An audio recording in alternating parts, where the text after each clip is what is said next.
हरियाली, आज तो मजा ही आ गया। हफ्ते भर का भोजन एक बार में ही मिल गया।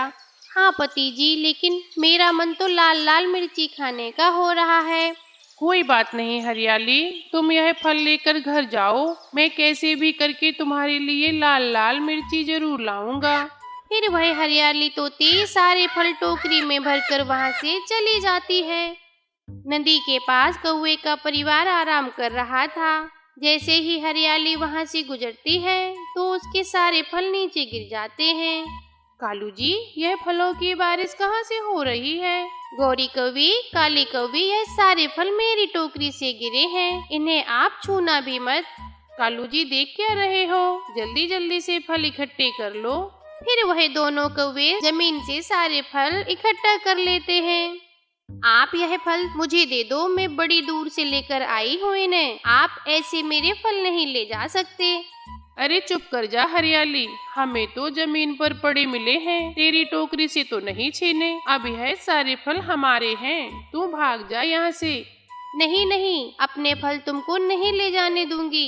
यह कहकर हरियाली कालू से अपने फल लेने के लिए आगे बढ़ती है। तभी गौरी कौवी हरियाली को जोर से धक्का मारती है और वह तो पीछे पत्थर पर जा गिरती है। गौरी, खून खून, हरियाली के सर से तो खून बह रहा है। कालू जी, मैं तो आराम से धक्का मारा था, मुझे क्या पता था कि ये पत्थर पर जा गिरेगी।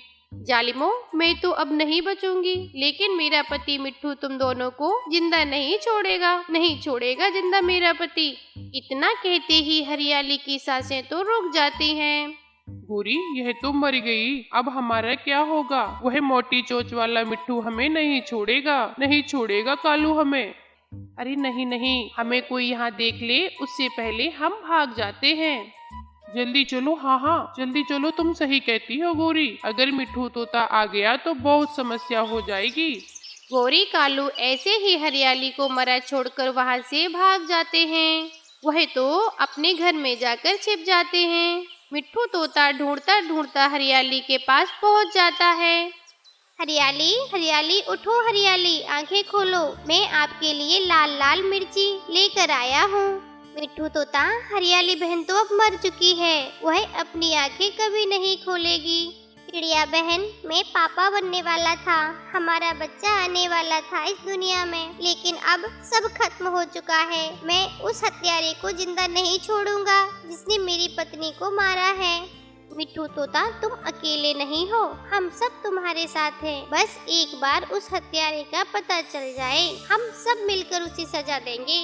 हाँ हाँ, उस जालिम को इस जंगल में जिंदा नहीं रहने देंगे। बस एक बार पता तो चल जाए कि वो है कौन। इस तरह सब मिट्ठू तोता को समझाते हुए सभी पक्षी हरियाली तोते की हत्यारे को खोजने लगते हैं और वे पूरे जंगल में पूछताछ करते हैं और सबको बता देते हैं कि हरियाली का कत्ल हो गया है। गौरी, अब तुम नहीं बचोगी। कबूतर, मिट्ठू, चील, सब पक्षी हरियाली के हत्यारे को खोज रहे हैं और सब बहुत गुस्से में हैं। कालू, तुम ये क्या बोल रहे हो? मैंने अकेले नहीं मारा है हरियाली को, उस समय तुम भी मेरे साथ में ही तो थे, तो बचोगे तो तुम भी नहीं।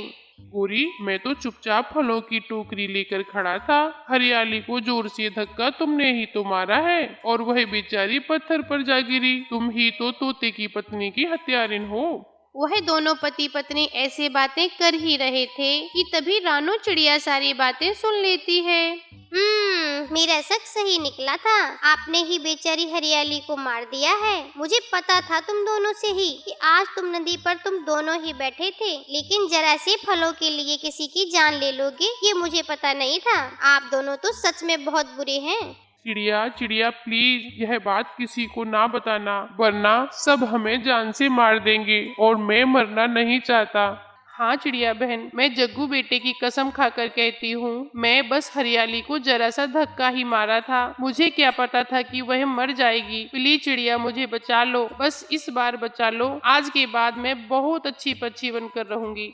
गौरी, मैं समझ सकती हूँ कि यह सब गलती से हुआ है। चलो ठीक है, मैं तो किसी को नहीं बताऊंगी, लेकिन गलती से भी अगर किसी को पता चल गया तो आपका मरना तो तय है। आखिर आपने अनजाने में ही सही, लेकिन दो पक्षियों की जान ली है। बेचारे मिट्ठू तोता का तो घर ही बर्बाद हो गया। यह कहते हुए रानो चिड़िया वहाँ से चली जाती है। कुछ समय बीत जाता है, लेकिन मिट्ठू तोता और कबूतर हरियाली के हथियारों को अभी भी ढूंढ रहे थे। वह चुप नहीं बैठे थे। मिट्ठू तोता, तुम्हारी किसी से दुश्मनी थी क्या, जो हरियाली से जलते हो? नहीं कबूतर, मेरी किसी से दुश्मनी नहीं थी, ना ऐसी कोई कभी लड़ाई हुई। वह सब ऐसे बातें कर ही रहे थे कि तभी पास खेल रहे जग्गू और कबूतर के बेटे में झगड़ा हो जाता है और जग्गू कौवा कहता है, ए बुलबुला, तू मेरी मम्मा को नहीं जानता, उन्होंने हरियाली आंटी को तो मार ही दिया है। अगर मैंने तेरी शिकायत मम्मा से की तो वह तुम्हें भी मार देंगी। जग्गू के मुंह से ऐसी बातें सुनते ही मिट्ठू का तो खून खौल ही जाता है और वह डंडा लेकर भागा भागा गौरी के घर आता है। बाकी सभी पक्षी भी गौरी के दरवाजे को जोर जोर से बजा रहे थे। अरे गौरी की बच्ची, बाहर निकल, तो आज तुझे नहीं छोड़ेंगे। तूने मेरी पत्नी और बच्चे को क्यों मारा है? कालू जी मुझे बचा लो, मैं मरना नहीं चाहती। बुरी, अब तो हमें ऊपर वाला ही बचा सकता है। वह दोनों घर के अंदर ऐसे बैठे चुपचाप बातें ही कर रहे थे। तभी चील दरवाजा तोड़कर दोनों को बाहर ले आती है और सभी पक्षी मिलकर गौरी कौवी की खूब पिटाई करते हैं। छोड़ दो प्लीज, मुझे मत मारो, आगे से ऐसा कभी नहीं करूँगी। माफी मांगती हूँ मैं आप सबसे, प्लीज छोड़ दो। गौरी, तुम्हारी माफी मांगने से मेरी पत्नी और बच्चे क्या वापस आ सकते हैं? नहीं ना, इसीलिए तुम्हें सजा तो देनी ही होगी। हाँ, तुमने कोई छोटी मोटी गलती नहीं की है जो तुम्हें माफ कर दिया जाए। तुमने 2 बेकसूरों की जान ली है। अब तो तुम्हें भी हरियाली की तरह मरना ही होगा, तभी जाकर हरियाली की आत्मा को शांति मिलेगी। कबूतर मिट्ठू, कालू कौवे को भी यही मारो, ये भी बराबरी का हकदार है। अगर उस दिन गौरी को जरा धमकाता तो आज यह सब नहीं होता जो हो रहा है। चील की यह सब बात सुनकर सब लोग कालू कौवे को भी खूब पीटते हैं और वहाँ से चले जाते हैं। गौरी कौवी तो वहीं पर मर जाती है। चिड़िया भी भागी भागी उनके पास आती है। चिड़िया, मार दिया मेरी गौरी को, अब मैं कैसे जिंदा रहूँगा? कालू भैया, यह तो एक दिन होना ही था। आप कब तक सच्चाई को छिपाते? एक ना एक दिन तो सबको पता चलना ही था। सारी सजावट हो चुकी थी, ढोल नगाड़े बज रहे थे, काली कौवी दुल्हन बनी बैठी थी। मैंने जैसे कहा है वैसे ही करना बेटी। माँ, आप चिंता ना करें, आप बस तैयार रहना। जैसे ही मैं सीटी बजाऊंगी आप आ जाना। फिर कौवा दूल्हा बनकर आ जाता है और उन दोनों की शादी हो जाती है और वह कौवा अपनी दुल्हन को ब्याह कर ले जाता है। यह घर मेरा अपना ही है, अभी अभी नया नया घर बनवाया है मैंने। आप यह दूध पी लें, मैं आपके लिए फल लेकर आती हूँ। वह दूल्हा कौवा दूध का गिलास पी लेता है। जैसे ही वह दूध पीता है वह बेहोश होकर गिर जाता है। यह बाला दूल्हा तो बहुत जल्दी बेहोश हो गया। गौरी कौवी जल्दी से घर के सारे गहने और जेवर बैग में पैक कर लेती है और घर के बाहर जाकर एक सीटी मारती है। झाड़ियों में छिपी उस कौवी की माँ सीटी की आवाज सुनकर तुरंत बाहर निकलती है और अपनी बेटी के पास आ जाती है। माँ, काम हो गया, चलो भाग चलें। ऐसे वह कौवी दुल्हन घर से नगदे और जेवर लेकर भाग जाती है। सुबह हो जाती है। अरे मैं तो लुट गया, बर्बाद हो गया। वह धोखेबाज थी, उसने शादी का झांसा देकर मुझे लूट लिया, मेरे को लूट लिया। वह बेचारा कौवा ऐसे ही रोता रहता है। माँ, देखा तो असली सोने के गहने हैं और साथ में 10,000 रुपए भी। इस बार तो बहुत अच्छा शिकार मिला। माँ, अब इस जंगल में कोई नया शिकार ढूंढते हैं। झरने पर कौवा का आना जाना है। मैं यह गहने बेचकर आती हूँ और तुम उस झरने पर जाकर नए शिकार की खोज करो। फिर वह माँ बेटी हंसने लग जाती हैं। तैयार होकर चश्मा लगाकर और सर पर टोपी रखे हुए वह कौवी झरने पर जाती है। नहीं नहीं नहीं, मुझे साहसी नहीं है कोई, मैं हूँ काली काली, मेरी आंखें मस्त गोरी। कौवी झरने पर बैठे ऐसे गाने गा रही थी। देखा तुझे तो हम दीवाने हो गए, नाम है मेरा अब कोई मुझे गम नहीं, टन टन टन टन। कौवी, सुंदर कौवी, यह झरना मेरा है। इस जंगल के सभी पक्षी इस झरने में सैर करने आते हैं। अच्छा सुंदर कौवे, फिर तो आप बहुत अमीर होंगे।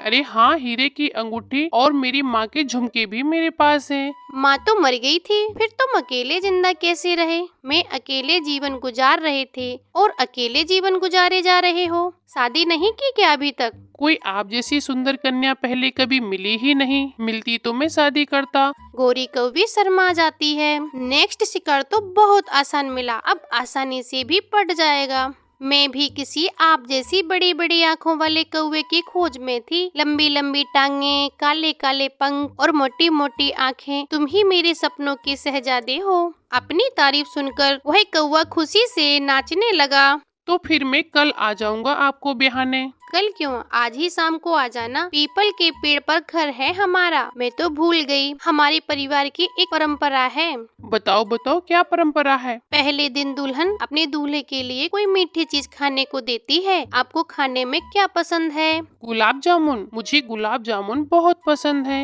तो फिर मैं जाकर तैयारी कर लूं, आप भी शाम को आ जाना। गोरी चली जाती है। 1 2 3 4 5। गोरी बेटी, 5,000 रुपए में बिके हैं वह गहने। माँ जल्दी करें, अब अगला शिकार बहुत अमीर है। मैंने उसे अपने जाल में फंसा लिया है। वह आज शाम को ही मुझे ब्याहने आ रहा है। बेटी, इतनी जल्दी कैसे होगा सारा काम? माँ, मैं तैयार होकर दुल्हन बनकर बैठी हूँ और वो भी दूल्हा बनकर आता ही होगा। तब तक आप मिठाई की दुकान से गुलाब जामुन लेकर आओ। फिर गौरी की माँ गुलाब जामुन लेने दुकान पर चली जाती है और गौरी कौवी आईने के सामने बैठकर तैयार होने लगती है। हाँ हाँ हाँ हाँ हाँ, लाल लाल मोटी मोटी आँखें, लंबी लंबी टांगे। अरे, मैंने तो पहले कभी खुद को इतना गौर से देखा ही नहीं था कि मैं इतना सुंदर हूँ। ऐसे सोचते हुए वह कौवा भी तैयार हो रहा था। फिर शाम को गौरी कौवी दुल्हन बनकर अपनी माँ के साथ अपने दूल्हे का इंतजार करने लगती है। माँ, गुलाब जामुन में बेहोश करने वाली दवा मिला दी है ना? हाँ हाँ बेटी, मिला दी है मैंने दवा। वह कौवा तो अभी तक आया ही नहीं। माँ, वह जरूर आएगा। जितनी तारीफ की है ना मैंने उसकी, वह जरूर आएगा। वह अपने घर के बाहर बैठी हुई थी कि दूर से गौरी कौवी दुल्हन की नजर एक कौवे के सर पर पगड़ी बांधे हुए आता देख खुशी से उछलने लगती है। माँ, आ गया वह पागल, लुटने के लिए आ गया। सॉरी, मुझे थोड़ी देर हो गई आने में।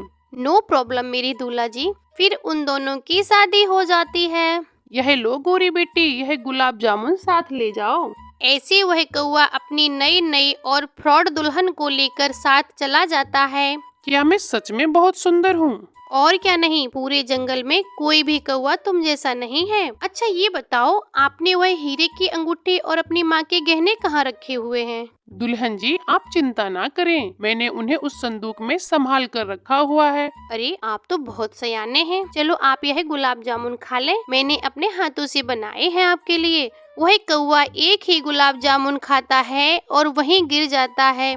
लगता है माँ ने बेहोश करने वाली दवा कुछ ज्यादा ही मिला दी है गुलाब जामुन में।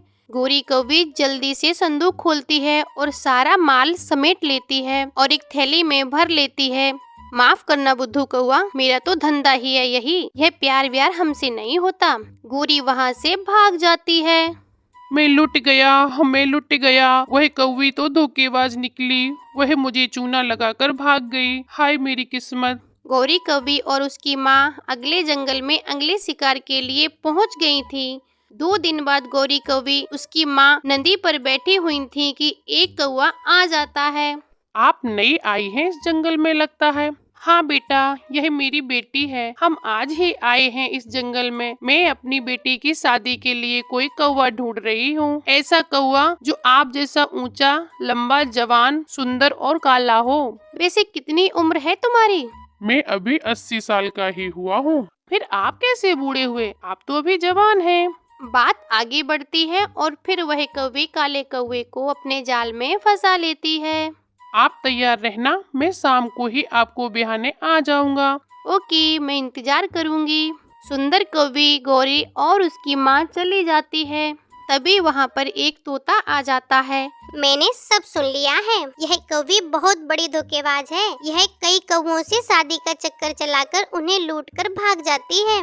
तोता, क्यों हमारे अरमानों पर पानी फेर रहे हो? अरे मैं सच कह रहा हूँ, कुछ दिन पहले ही इस कौवे ने हमारे जंगल के एक कौवे को ऐसे ही लूटा है। अच्छा, तो शादी तो मैं करूंगा इससे, मगर इस बार यह भाग नहीं सकेगी। मैं सुंदर हूँ क्या? बाकी पक्षी तो मुझे बूढ़ा कहते हैं। शाम को कालू कौवा दूल्हा बनकर आ जाता है और दोनों की शादी हो जाती है।